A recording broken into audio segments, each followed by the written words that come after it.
السلام عليكم ورحمة الله وبركاته. هذا الفيديو والله غير حابكم كامل تتفاعلوا معاه، لأنه والله غير عجبني وأثر فيا حقا.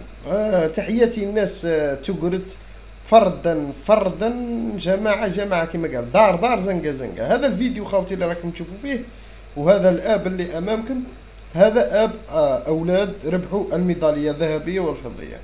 لم يجدوا أحدا في استقبالهم إلا الوالدين وعائلتهم. هذا الاستقبال العائلي بسيط ومميز حظي به رياضيون إخوة شباب في بلدية عمر بولاية تقرت بعد فوزهم بالميدالية الذهبية والفضية والبرونزية في البطولة الوطنية للألعاب القوى في ولاية بجاية. نشاهدوا هذا الفيديو الأخير خاوتي كامل تفاعل وكامل باش نوصل لهم هذه الرسالة. رانا كما رانا فرحانين معكم والله. غير انا واحد من الناس كشت هذا الفيديو والله غير فرحت لكم وخدمت لكم الفيديو هذا يعني من قلبي، من اعماق قلبي كما قالوا، مونتاج من عندي. اتمنى من صاحب الفيديو ما يسينيالينيش برك. بارك الله فيكم، مشاهدة ممتعة للجميع.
مبروك عليكم خوتنا تاع تيقرت.